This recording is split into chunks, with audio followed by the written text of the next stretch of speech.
And then the other one, the frame shifting, the narrative kind of communication thing. I think obviously a lot of people with Biden, this is kind of where we felt like we went very wrong. Messaging wasn't as strong as it should be.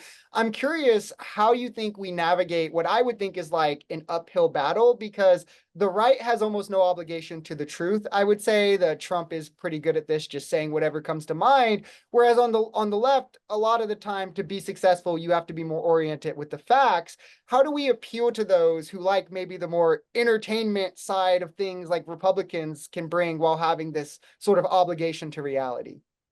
Yeah, I mean, that is, I feel the hardest question you could ask me. And that's the one I struggle with the most, because also like first that sphere of narrative work is not my expertise. What I'm learning though from the work that I'm doing is returning to the base building here, which is returning to like narrative isn't just thinking about it as a one directional, but it's about the organizing experience and building those relationships and finding, being more open and creative to different forms. Like whether, there's like the work you do is doing this. It's like inviting new people in to get their information in different ways.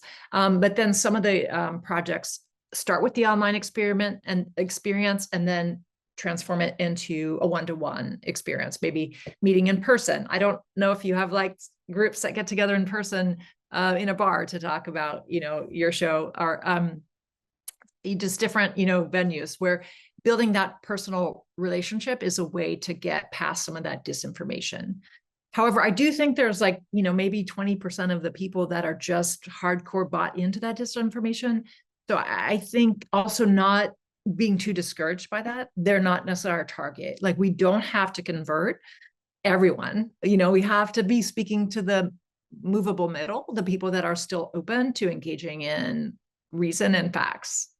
And on the electoral part of it, how important do you think it is, kind of in how you spoke about understanding the moment, maybe for Democrats realizing the shift of like what makes someone electable, where it's not the same old, well, they were in the Senate and a governor and this, where people are increasingly looking for like, I guess, quote unquote, outsiders.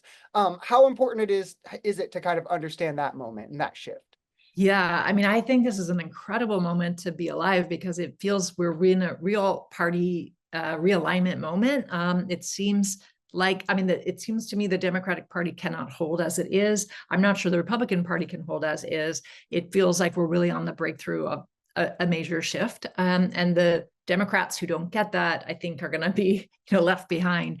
And we emphasize electoral change in the book so much because I've gone through my phases where I'm like, forget about it. Electoral politics is dead. It's so corrupt. There's nothing to do there. But then again, if electoral work wasn't so important, why is the right fighting so hard to take it over and take it away from us? And so I'm convinced that we need to be in that game, but I'm also convinced we need to really shake it up and do something different. It's not that people don't care. They actually do care. They just care about something more authentic and something more representative and something more democratic in a true sense, not just this fake democracy that we've had for so long. And I think a lot of it kind of goes into one of the other things you mentioned, which is like policies that actually affect people and that we see outcomes on. Is that kind of the measure of what we should be like quantifying success with? Not so much just, oh, well, we passed 100 bills, but none of them really did anything, versus we did universal health care and now there's real effects everyone can feel. Yeah, I mean, I think, some of my work as a scholar is I look at policies,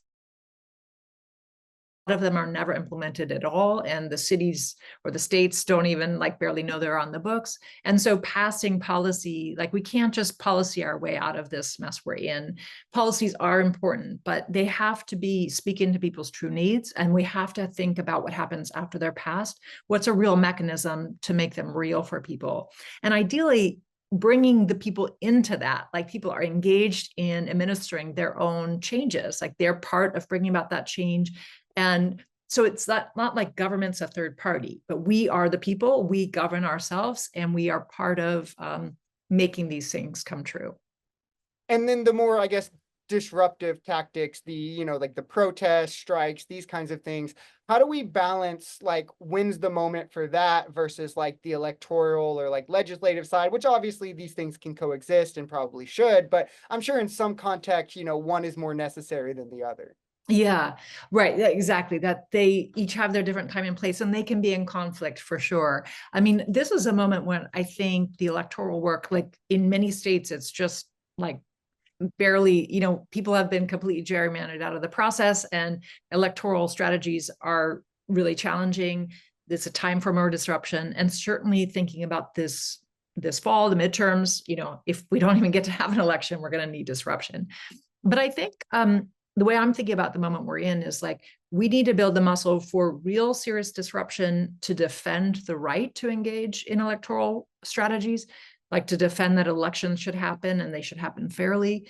And so there could be defensive disruption, but looking forward into, for example, May 1st, 2028, we can think of offensive disruption. What would an offensive general strike look like, where we go on the offense and say, these are the big things we deserve. These are our 5 big demands. The primaries we should be getting to vote for people that represent these demands.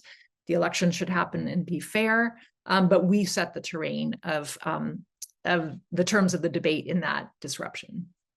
And then in the book, kind of, I know you speak about how like elites have kind of are using some of these techniques. I know, I mean, people, there's plenty of ways that they game the system. What do you think these are movements, practical radicals, people who would be looking at these strategies? What do they need to adopt so they're not one step behind almost on every level?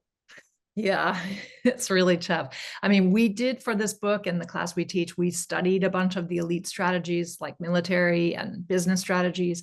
And, there's a lot out there. Not a lot of it is useful, though I would say there are some useful things from military and Silicon Valley that we do adopt, with the caveat that we don't adopt everything, and we understand that they come with different values. So like being careful about that. But I think, the military in particular has thought through the different levels of struggle, like thinking about how do you have what's called a commander's intent, where the commander has a vision, but there's also space for when you're on the battlefield, the terrain shifts, and that there's room for also making decisions that still might adapt really quickly. Or things about understanding how to disorient, like your opponent. Like the right wing is always trying to disorient us and always trying to keep us off guard.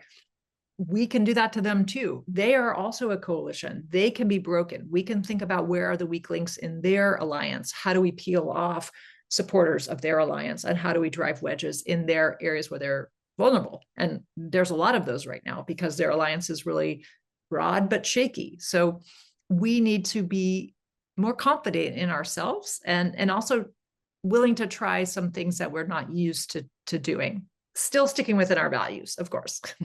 And then the last question I have for you, kind of on the Democrats specifically, like electorally specifically, where do you think they're the weakest, like on these strategies coming into a midterm that is maybe as important as ever an election? And they say it every election, but maybe as true as it's ever been this time.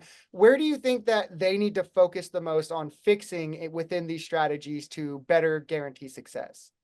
Well, in a way, going back to the good old fashioned base building, the idea of like just talking to people and listening to people. I think that they hire consultants to do that listening. And I think that that's the wrong way to get your information. I live in New York City.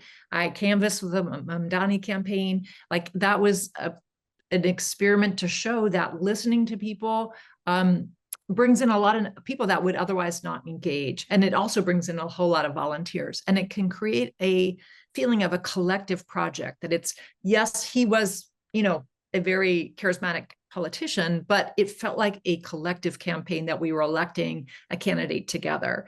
And so bringing people into that process. So I think the Democrats really need to return to that. I think they need to drop the consultants that are just paid a lot of money to repeat some of the old ideas. And I think they need to be brave and listen, trust people. Like they need to really trust that, like bringing a whole bunch of people that don't normally engage into the process is something that would be good for the party.